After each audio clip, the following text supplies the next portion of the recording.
मिर्जापुर गांव में माया देवी अपने 2 छोटे बच्चों के साथ रहती थी। बारिश के मौसम में एक दिन रात को बाढ़ आ जाती है और पूरा गांव पानी में डूब गया। गांव के लोग वहां से जान बचाकर भागे।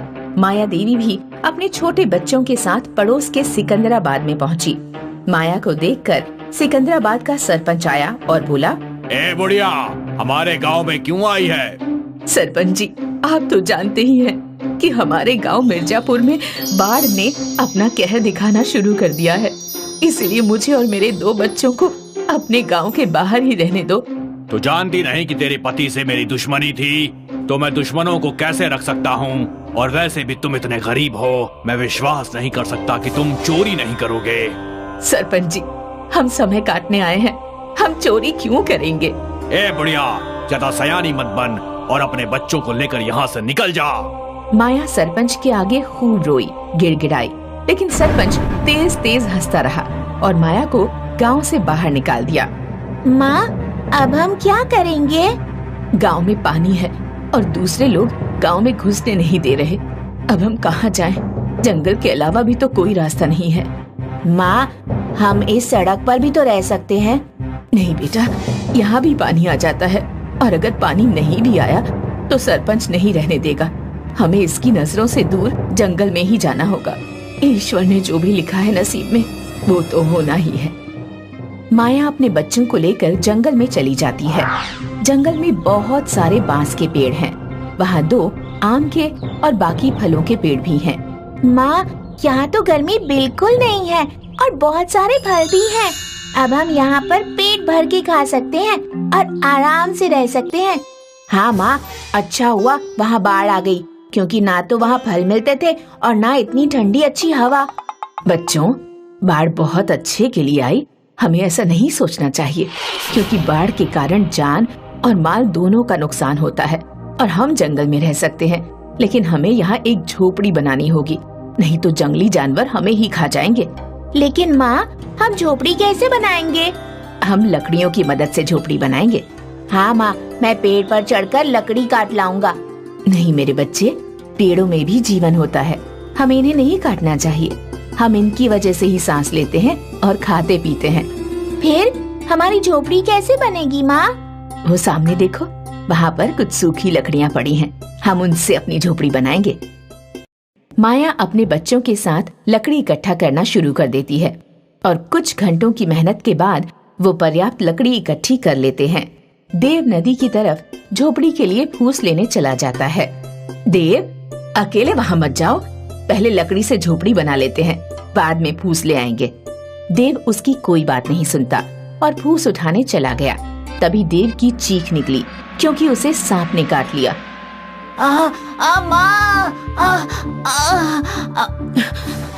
क्या हुआ देव? माँ, मुझे सांप ने काट लिया।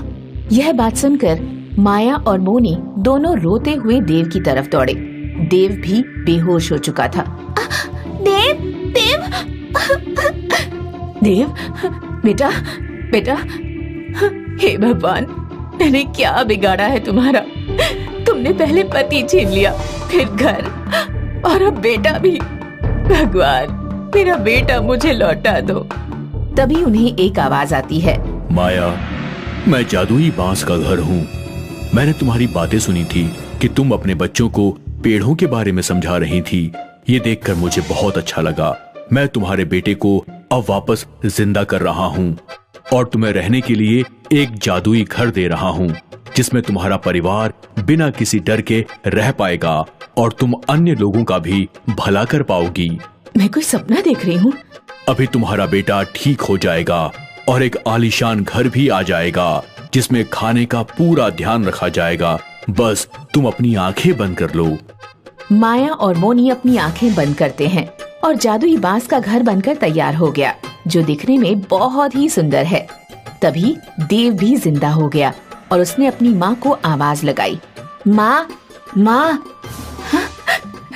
देव, तू ठीक है?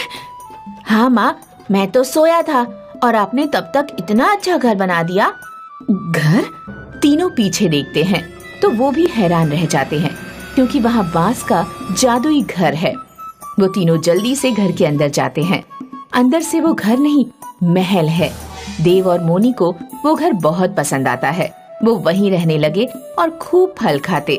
इसी तरह तीनों रहने लगे। माया और उसके बच्चों के कुछ दिन आराम से बीत गए। फिर उन्होंने एक दिन देखा कि सरपंच भी बाढ़ से बचकर जंगल में भाग आया है। माया, मुझे माफ कर दे और मेरे परिवार को अपने घर में रख ले। माया, मुझे माफ कर दे। माया, आपने हमें अपने गांव में नहीं आने दिया, हम अपने गांव में क्यों आने दे? बेटा, मुझे माफ कर दो। कोई बात नहीं सरपंच जी, आ जाइए घर में। सरपंच ने जैसे ही अपने परिवार के साथ घर में कदम रखने की कोशिश की, जादुई घर ने उसको बाहर फेंक दिया और बहुत तेजी से जंगल में भी बाढ़ आ गई, जिसमें सरपंच और उसका परिवार भी बह गया।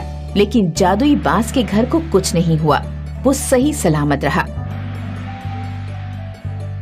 कुछ दिन में बाढ़ का कहर शांत हो गया और माया अपने बच्चों के साथ जंगल में ही रहने लगी। एक गांव में रामू और मंगल नाम के दो नाई रहते थे। दोनों की दुकानें आमने सामने थी। रामू सरल स्वभाव का और एक दयालु इंसान था। उसकी दुकान पर अक्सर एक बूढ़ा भिखारी आया करता था।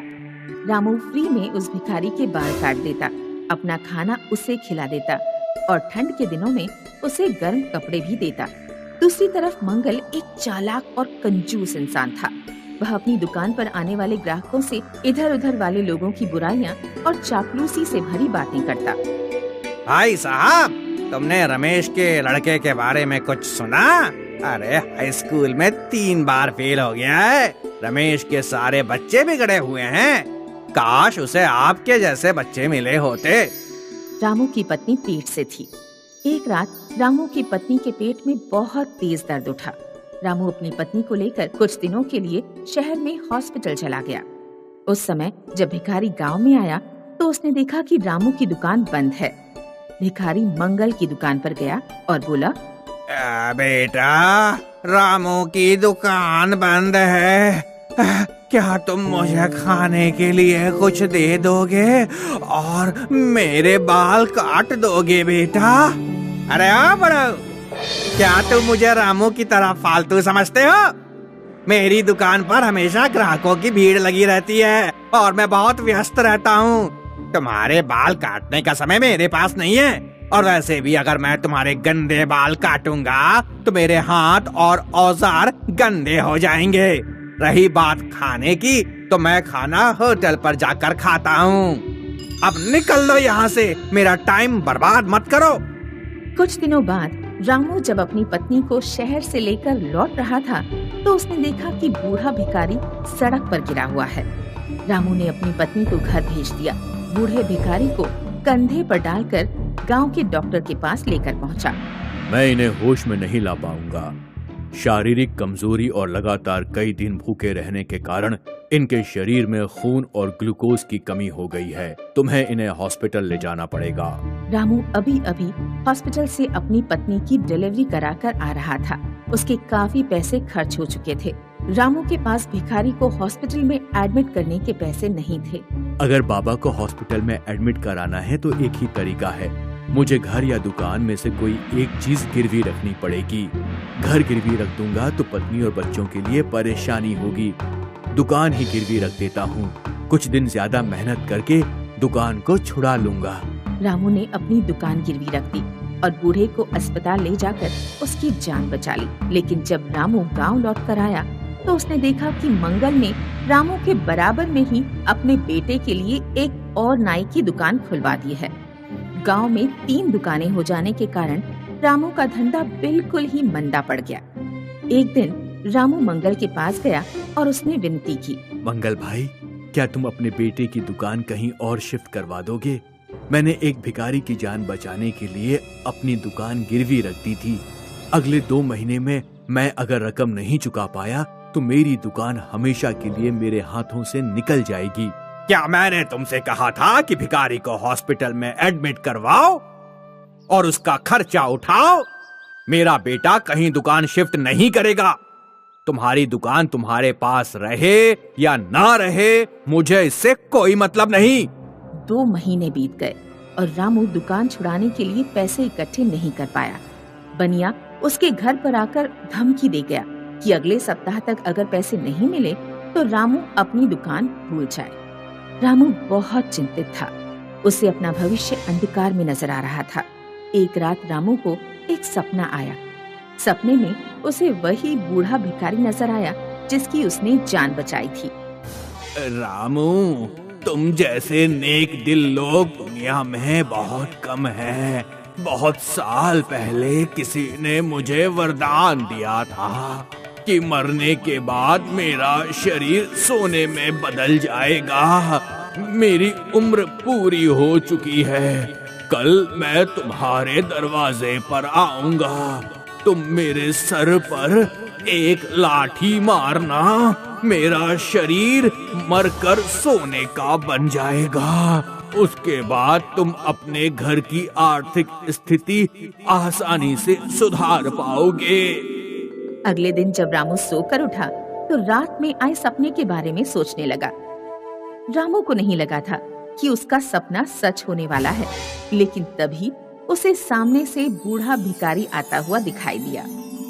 नहीं, मैं किसी के सिर पर डंडा मारकर उसकी जान नहीं ले सकता। तुम किसी की जान नहीं ले रहे हो। मैं वैसे भी मरने वाला हूँ।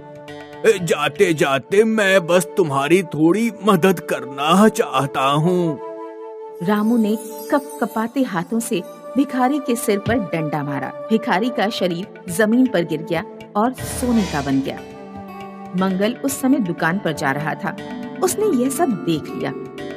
मंगल की लोभी बुद्धि ने सोचा, लगता है सुबह के इस समय कोई विशेष मुहूर्त होता है। अगर इस समय कोई घर के दरवाजे पर आए, भिखारी के सिर पर डंडा मारकर उसे मार दे तो उसका शरीर सोने का बन जाता होगा।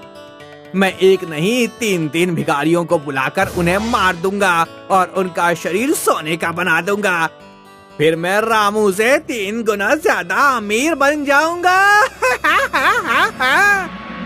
उस दिन शाम को मंगल मंदिर पर गया और उसने 3 भिखारियों को अगले दिन सुबह सुबह अपने घर पर आने का निमंत्रण दिया।